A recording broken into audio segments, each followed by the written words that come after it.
Halo semuanya, pada hari ini kami kelompok 2 dari kelas D akan menyampaikan presentasi mengenai peptic ulcer atau tuka peptik yang terdiri dari Fadila Hulwani, Sarah Fazira, dan Clara Kaulia. Berikut presentasi kami. Penyakit tukak lambung merupakan lesi pada lapisan mukosa lambung yang disertai iritasi mukosa dengan diameter 5 mm atau lebih besar sampai ke lapisan submukosa lambung. Mekanisme terbentuknya tukak lambung ialah apabila adanya ketidakseimbangan antara faktor defensif dan faktor agresif pada mukosa gastroduodenal, terjadinya penurunan daya defensif mukosa, dan meningkatnya faktor agresif. Faktor defensif adalah sekresi bikarbonat, mukus, aliran darah pada mukosa lambung, difusi balik ion hidrogen pada epitel, dan pembaruan sel epitel lambung. Beberapa yang termasuk faktor agresif adalah HCl lambung, asam empedu, pepsin, enzim pankreas, infeksi bakteri H. pylori, penggunaan obat golongan antiinflamasi non-steroid, dan konsumsi alkohol. Peptic ulcer terbagi menjadi 3 secara umum, yaitu PUD terkait NSAID, di mana digunakan NSAID dalam jangka panjang. Yang kedua, PUD terkait Helicobacter pylori. Dan yang ketiga, PUD terkait stres atau stress-related mucosal damage. PUD dibagi menjadi 2 berdasarkan letaknya. Yang pertama yaitu gastrik, di mana tukak yang terjadi pada lambung, 80% kasus berhubungan dengan infeksi H. pylori dan penggunaan NSAID. Pada pasien dengan gastric ulcer, biasanya sekresi asam normal atau berkurang. Yang kedua yaitu duodenal ulcer, di mana tukak yang terjadi pada usus halus, 100% kasus berhubungan dengan infeksi bakteri H. pylori. Kemungkinan infeksi H. pylori menyebabkan meningkatnya sekresi asam. Obat golongan antiinflamasi non-steroid atau NSAID dapat menyebabkan luka pada lambung melalui 2 cara, yaitu secara langsung atau iritasi topikal dari jaringan epitel dan menghambat sistem endogenus mukosa saluran cerna prostaglandin. Dalam hal ini, penghambatan sintesis prostaglandin merupakan faktor dominan penyebab ulkus peptik oleh NSAID. Infeksi Helicobacter pylori melibatkan interaksi antara faktor agen, penjamu, dan lingkungan. Faktor agen berupa faktor virulens bakteri dalam menginvasi epitelumen gaster dan rute transmisinya. Faktor penjamu berupa kondisi yang meningkatkan risiko terkena infeksi ini, misalnya kolonisasi bakteri yang tinggi pada rongga oral dan polimorfisme genetik yang mengatur respon inflamatori. Dari jurnal yang kami gunakan, berikut adalah data distribusi pasien peptic ulcer sesuai usia dan jenis kelamin. Dari data yang kami ambil, diperoleh presentasi jumlah kasus peptic ulcer terbanyak adalah pada laki-laki sebanyak 73,21% dan pada kelompok usia lebih dari 65 tahun sebanyak 35,71%. Jenis kelamin laki-laki memiliki risiko lebih besar untuk mengalami tukak dibandingkan perempuan. Hal ini berkaitan dengan kebiasaan merokok dan mengkonsumsi kopi. Merokok dapat mengakibatkan kerusakan pada lambung dikarenakan sekresi asam lambung yang berlebih. Sekresi asam lambung yang berlebih diakibatkan oleh zat yang terkandung di dalam asap rokok, seperti nikotin dan asam nikotinat yang dapat menurunkan rangsangan pada pusat makan di sistem saraf pusat, sehingga dapat membuat seseorang menjadi tidak lapar. Selain itu, mengkonsumsi kopi secara terus-menerus dapat menyebabkan gangguan lambung, dikarenakan kafein yang terkandung pada kopi akan meningkatkan sekresi gastrin yang akan merangsang produksi asam lambung. Kemudian pada penderita di kelompok usia, kasus terbanyak berada pada pasien dengan usia di atas 65 tahun dengan persentase 35,71%. Usia dewasa berisiko terkena tukak peptik dikarenakan pasien lanjut usia memiliki banyak penyakit penyerta seperti dekompensasi jantung, paru-paru, hati, saraf, dan ginjal. Peningkatan penggunaan NSAID dan kurang tolerannya terhadap penggunaan obat-obatan juga dapat memicu tingginya kasus peptic ulcer. Pemeriksaan fisik untuk penyakit tukak peptik dapat dilakukan dengan menggali informasi dengan cara mengajukan pertanyaan seperti di mana lokasi nyeri pada perut dan kondisi penyakit. Untuk lokasi nyeri yang disebabkan oleh Helicobacter pylori adalah pada daerah antrum atau perut bagian bawah kiri, dan untuk nyeri akibat penggunaan NSAID dan stres adalah pada daerah fundus atau ulu hati. Berikut merupakan guidelines diagnosis peptic ulcer. Yang pertama, pasien akan ditanyai mengenai simptom yang dialami. Apabila tidak terdapat simptom yang serius atau pasien mengalami dispepsia, maka kemudian akan dilanjutkan dengan pertanyaan apakah pasien sedang mengkonsumsi obat-obatan golongan NSAID. Apabila jawabannya iya, maka NSAID di stop, dan apabila tidak bisa, maka dosisnya dikurangi. Apabila setelah dilakukan treatment tersebut, jika simptomnya tidak membaik atau tidak mereda, maka diberikan treatment dengan PPI atau antagonis reseptor histamin 2. Apabila setelah treatment dengan PPI atau H2RA simptomnya tetap ada, maka dilakukan endoskopi untuk melihat status tukanya. Dan apabila simptomnya terobati, maka dilanjut pengobatan dengan PPI atau H2RA. Apabila pasien tidak sedang mengkonsumsi NSAID, maka akan diberi pertanyaan apakah sebelumnya pernah terinfeksi H. pylori. Apabila jawabannya tidak, maka dilakukan serologi. Jika hasilnya negatif, maka dilakukan treatment dengan PPI atau H2RA, dan jika hasilnya positif, maka di treatment dengan PPI atau dengan regimen obat yang berbasis PPI. Kemudian, jika sebelumnya pernah terkena tuka akibat H. pylori, maka dilakukan endoskopi, dan apabila terdapat tuka pada lambung, maka dites untuk H. pylorinya, biasanya dengan cara urea breath. Kemudian apabila hasilnya positif, di treatment dengan regimen obat berbasis PPI. Apabila hasilnya negatif, maka dilanjutkan dengan pertanyaan apakah sedang mengkonsumsi NSAID.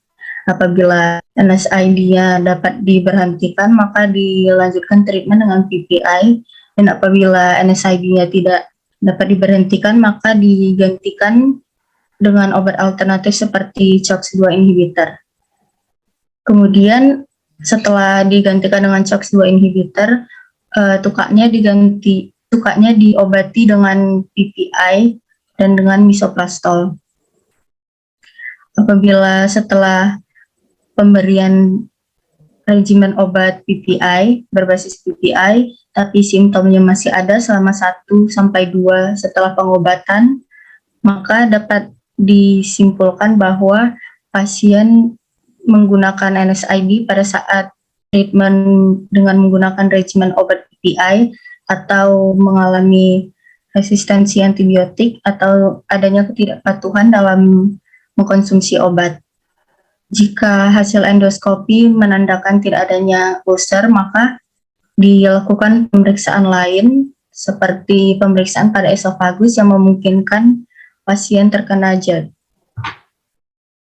Pasien dengan keluhan atau tanpa keluhan dispepsia melalui American Gastroenterological Association direkomendasikan strategi tes dan terapi. Pada terapi ini, pasien harus melakukan tes Helicobacter pylori seperti tes serologi atau urea blood test, dan jika hasilnya positif, pasien harus mendapatkan terapi eradikasi selama 10-14 hari. Regimen terapi yang digunakan adalah International Guidelines for Helicobacter pylori. Tes non-endoskopi dengan cara urea blood test yang memiliki sensitivitas 90-95% dan spesifitas 98-99%. Tes serologi dapat dijadikan alternatif untuk diagnosa awal infeksi Helicobacter pylori karena harganya yang lebih terjangkau. Berikut merupakan hasil endoskopi pada penderita peptic ulcer. Pada gambar A dapat dilihat bahwa hasil endoskopi berupa terdapat tuka peptik dengan diameter 40 mm, dan pada gambar B dapat dilihat bahwa tuka peptiknya sudah mulai dalam fase penyembuhan. Kemudian hasil endoskopi pada dua daerah tuka yang berbeda. Yang pertama ada di duodenal atau di usus halus, dan yang kedua ada di gastrik atau pada lambung.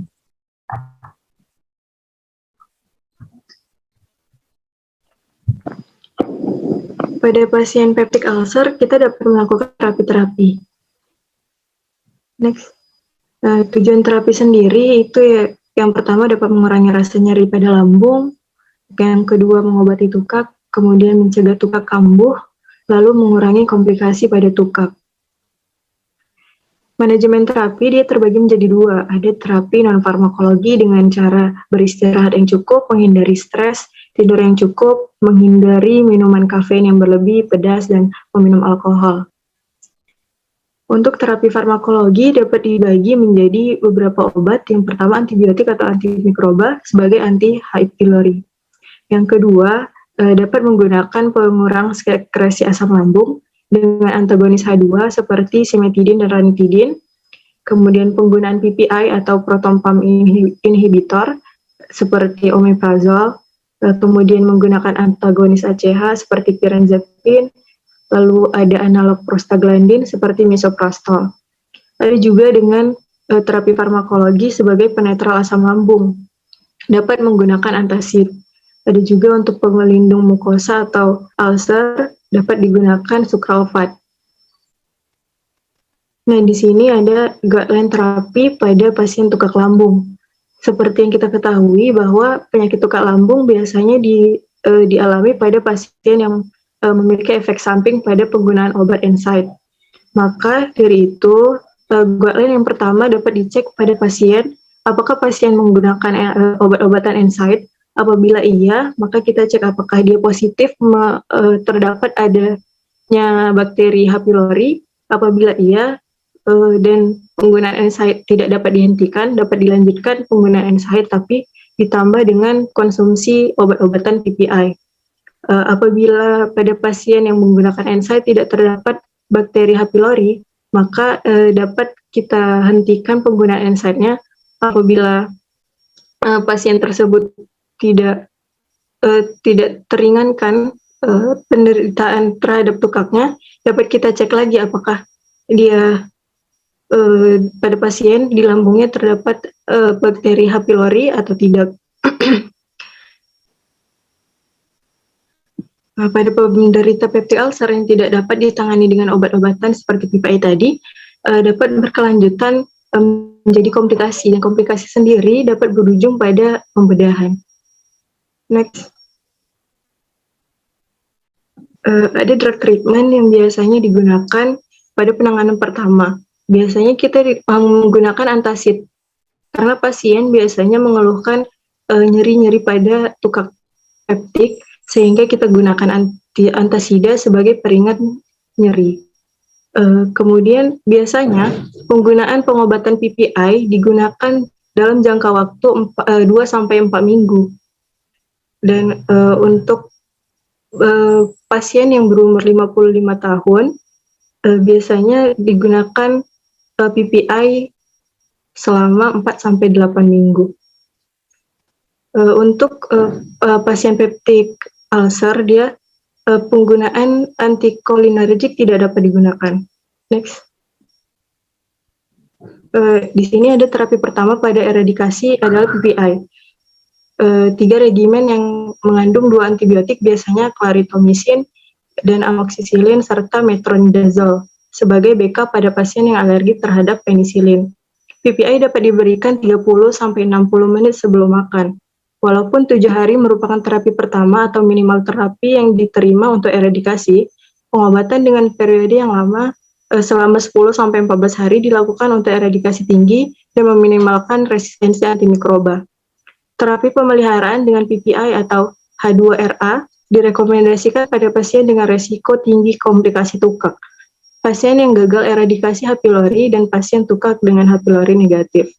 Penggunaan regimen 4 terapi seperti PPI, bismuth, metronidazole, dan tetracycline sering direkomendasikan sebagai pengobatan lini kedua. Ketika clarithromycin dan amoxicillin diberikan pada terapi awal, semua obat kecuali PPI dapat diberikan dengan makanan dan ketika tidur. Kemudian jika terapi awal gagal, pada eradikasi H. pylori lini kedua dapat diberikan tidak menggunakan antibiotik yang sama pada awal terapi apabila dia resistensi, kemudian tidak terdapat masalah resistensi pada antibiotik, menggunakan obat yang punya efek topikal seperti bismuth, Kemudian terapi sampai dengan 14 hari. Di sini biasa drug regimen pada antibakteri kita menggunakan 3-4 obat.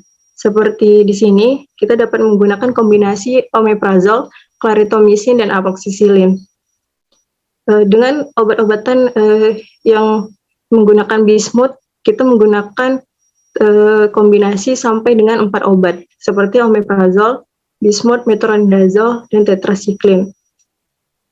Next. Nah, ini dia ada regimen obat.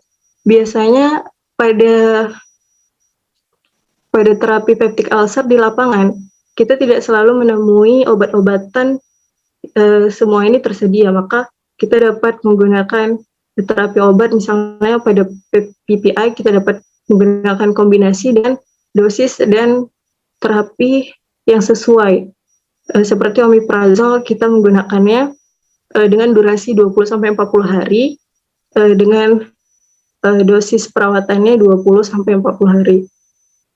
Berikut juga ada penggunaan histamin antagonis, yaitu simetidin, kita menggunakan 300 gram sehari dengan waktu istirahat 400-800. Begitu juga dengan pertahanan mukosa. Berikutnya yaitu kasus-kasus yang paling sering terjadi. Menurut Jumarni tahun 2020, prevalensi tukak lambung pada beberapa penelitian ditemukan antara 6-15%, terutama pada usia 20-50 tahun. Badan Penelitian dan Pengembangan Kesehatan BPPK menyatakan bahwa tahun 2005-2008, tukak lambung di Indonesia menempati urutan ke-10 dalam kategori penyebab kematian pada kelompok umur 45-54 tahun pada laki-laki, yaitu 2,7%. Kemudian sementara angka kematian tukak lambung dan duodenum yang ada di Indonesia menurut Riskesdas tahun 2007 yaitu 1,7%. Yang pertama kasusnya yaitu pasien menderita peptik karena mengkonsumsi aspirin sebagai NSAID. Pasien mengkonsumsi aspirin karena aspirin sebagai antikoagulan terindikasi jantung dan hipertensi, maka dapat menjadi obat jantung dan juga mengobati rasa sakit karena efek dari merokok sendiri. Kemudian pasien rutin mengkonsumsi obat tersebut, mengakibatkan NSAID jangka panjang hingga terjadi peptic ulcer. NSAID adalah obat non-steroidal anti-inflamatori yang umum digunakan untuk mengobati gangguan muskuloskeletal. Non-steroid anti-inflamasi drug atau NSAID digunakan dalam mengatasi nyeri kronis dan inflamasi. NSAID menurunkan produksi prostaglandin dan prostacyclin dengan cara menghambat enzim siklooksidgenase 1 dan siklooksidgenase 2. Efek samping NSAID dapat menyebabkan gangguan di gastrointestinal, penyakit kardiovaskular, dan gangguan fungsi ginjal. NSAID bekerja dengan cara menghambat enzim siklooksidgenase 1 dan 2 sehingga produksi prostaglandin atau PGE2 dan prostacyclin atau PGI2 yang merupakan mediator inflamasi yang mengakibatkan terjadinya vasokonstriksi. Pembuluh darah dapat menurun. Penggunaan NSAID ini dapat berdampak pada timbulnya beberapa efek samping dan komplikasi seperti gangguan fungsi ginjal, edema, hipertensi, dan pendarahan di gastrointestinal. Pengobatannya yaitu untuk terapi lini pertama dapat diberikan kombinasi obat proton pump inhibitor seperti omeprazol dan misoprostol. Proton pump inhibitor atau PPI berfungsi untuk menurunkan produksi asam dan misoprostol adalah obat untuk mengobati dan mencegah tukak lambung atau ulkus duodenum, terutama akibat penggunaan obat antiinflamasi non-steroid atau ONS.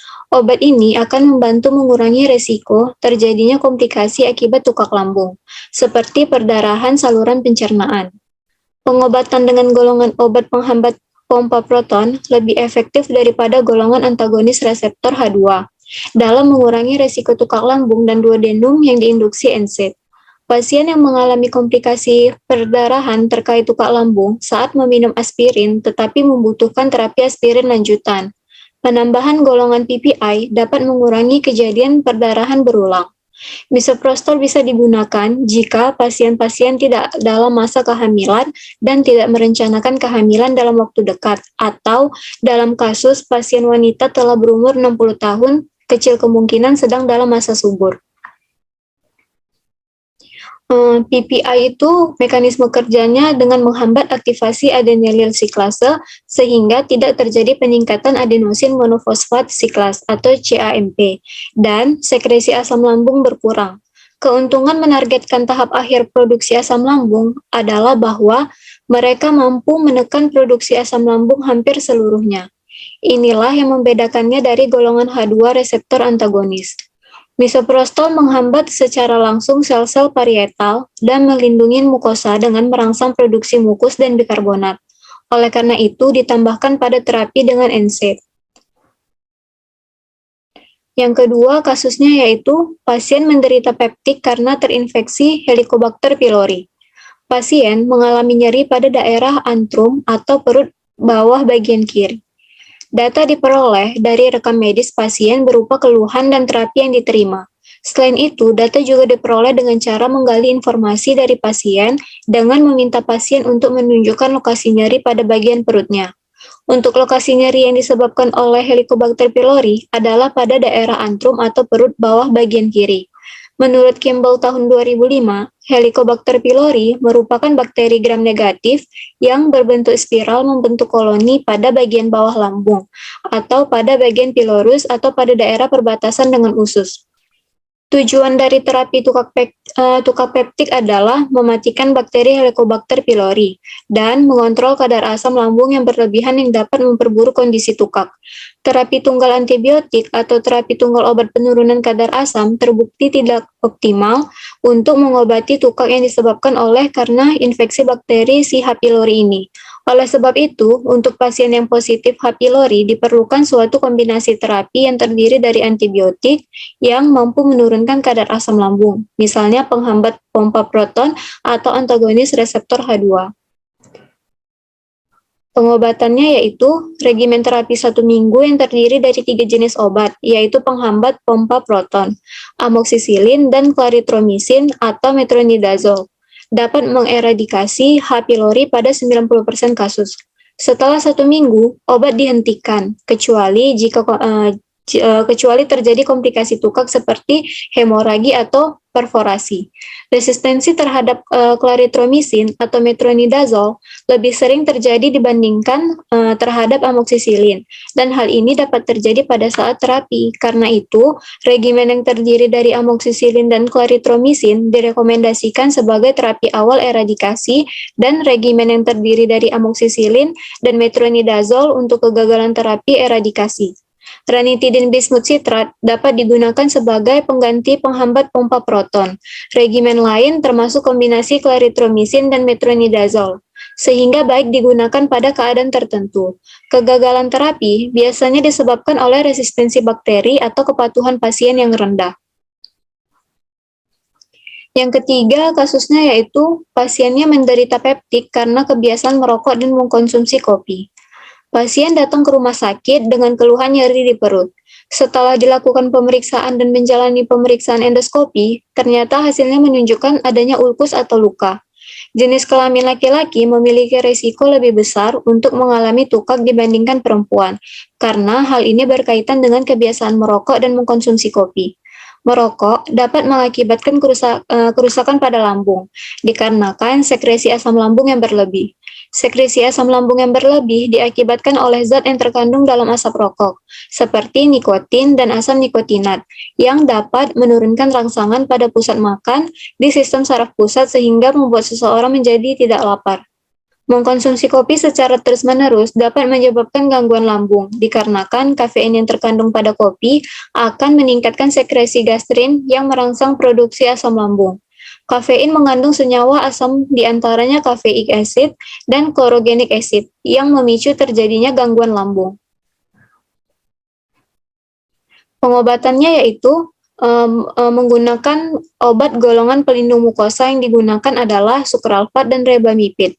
Sukralfat bekerja melalui beberapa mekanisme, yaitu berfungsi sebagai sawar fisikokimia, mendorong efek trofik dengan mengikat faktor pertumbuhan, misalnya EGF atau epidermal growth factor, meningkatkan sintesis prostaglandin, merangsang sekresi mukus dan bikarbonat, dan meningkatkan mekanisme pertahanan dan perbaikan mukosa. Rebamipid bekerja dengan merangsang pembentukan prostaglandin endogen, menghilangkan radikal bebas, dan mengurangi proinflamasi sitokin di saluran cerna. Antasida yang digunakan dalam terapi pasien di sini adalah kombinasi aluminium hidroksida dan magnesium hidroksida. Antasida bekerja dengan cara meningkatkan pH lumen lambung sehingga dapat menetralkan asam lambung. Berikut di sini literatur yang kami gunakan.